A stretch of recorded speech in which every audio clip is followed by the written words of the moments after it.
ও আর করবো না। হ্যালো দেখতে পাচ্ছ, ওই হ্যালোটা কেটে দিও।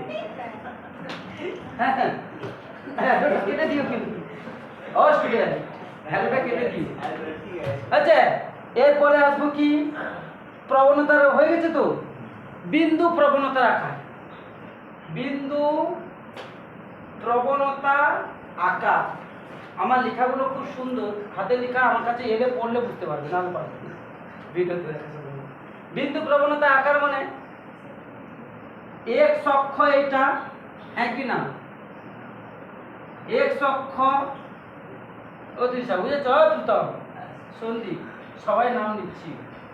এই এক অক্ষ হলো, তারপরে কি আছে না, এইখানে একটা সরলরেখা এর উপর এনি পয়েন্ট ধরে, মানে এনি পয়েন্ট এক্স কমা ওয়াই হলো।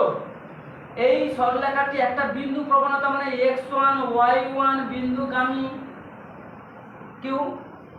এখন প্রশ্ন হচ্ছে যে ছবি যদি আমরা আঁকি ভালো করে, এইটা কি হবে x1, এই অংশটা কি হবে y1, এরপর লম্ব টানবো, এইটা কি হবে বলো x, প্রীতম বুঝেছো, সুমন বুঝতে পেরেছো, এটা কি হবে y। ও সুদীপটা বুঝে গেল কেন, এ কি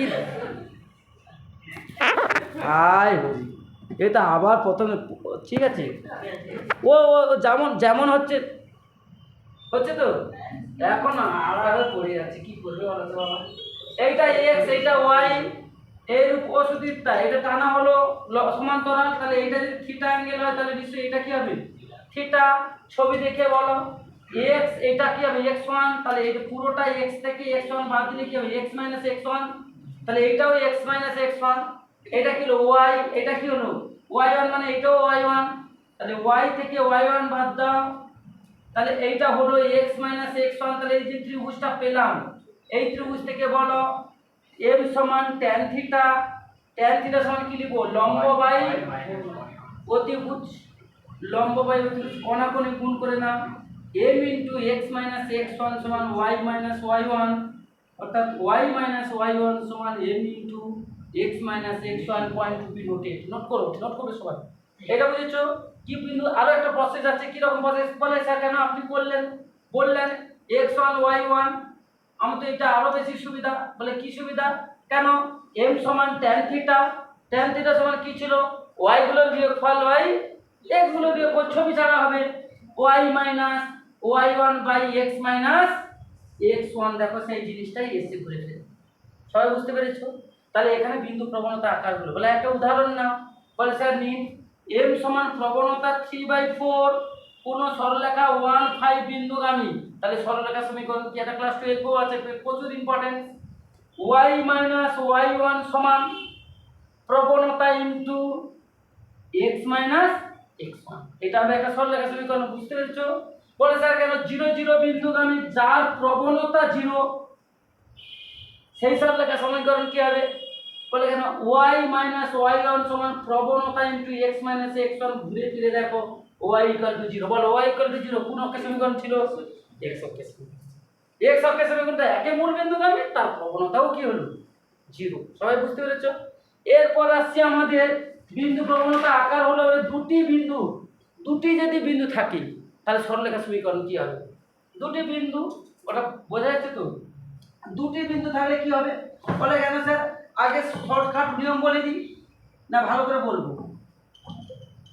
দুটো বিন্দু যদি থাকতো কি ঘটনা ঘটতো আমাদের, এটা x অক্ষ x dash y y dash y অক্ষ হলো। তাহলে বলে এইরকম একটা বিন্দু নাও, এইটার স্থানাঙ্ক x1 y1, এইটার স্থানাঙ্ক কি বলবো x2 y2। বলে স্যার এই দুটো তো বিন্দু হলো, প্রবণতা জানি, কি জানি m সমান tan থিটা সমান কি হবে y গুলোর বিয়োগফল বাই x গুলোর বিয়োগফল। বলে এক্ষুনি শিখে এলেন, কি শিখে এলাম আমরা ও স্টুডেন্ট, একে প্রবণতা m, আবার একটা বিন্দুগামী। সরলরেখা সমীকরণ কি ছিল y মাইনাস y1 সমান প্রবণতা ইনটু x মাইনাস x1। বলে কেন স্যার এই সরলরেখাটা এই বিন্দুগামীও তো ছিল, তখনও কি হবে বলো y minus y1 into m into x minus x2। এই m এর মানটা নিয়ে এই জায়গায় বসিয়ে দাও, অথবা এই জায়গায় বসিয়ে দাও, যেই জায়গায় বসাও না কেন ক্যালকুলেশনটা একই হবে। এটা হলো into X minus X one Y minus Y হলো। তার মানে আমি বলছি Y minus Y one by Y one minus Y two, X minus X one by X one minus X two. ঘুরে ফিরে লিখলে কি হবে? X minus X one by X one minus X two Y minus Y one by Y one minus Y two. Class 12 এ আছে Z minus কি লিখবো? Z one by Z one minus Y. তার 3D হয়ে গেল। বলে sir এইটা কেন? x মাইনাস এক্স ওয়ান আবার X one minus X two Y minus Y one by Y one minus Y two. এটাও বলা যায় এক্স মাইনাস এক্স টু যখন বলতাম তখন কি লিখতাম? X two minus X one. Y minus Y two যখন লিখতাম হলো Y two minus Y one. Clear? তাহলে দুটো বিন্দু থাকলে সরলরেখা সমীকরণ পাওয়া যায়। দুটো বিন্দু থাকলে সরলরেখা সমীকরণ পাওয়া যায়। দুটো বিন্দু ধরো এইরকম একটা উদাহরণ নেব। তাহলে এই ফর্মটা ক্লাস এইটা খুব ভালো ফর্ম, খুব গুরুত্বপূর্ণ ফর্ম। ধরো এরকম একটা পয়েন্ট আছে, পয়েন্টটা কি 3,4 7,8 বিন্দু দুটির সংযোজক সরলরেখা সমীকরণ কি হবে? এখনই শিখে না বলো।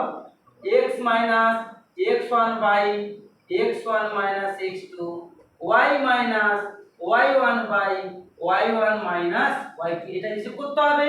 সবাই বুঝতে পেরেছো? ক্লিয়ার? এটা ক্যালকুলেশন করলে হবে। এরপরে আসি অভিলম্ব আকার। তার আগে আসবো আমাদের বিন্দু প্রবণতা হয়ে গেল।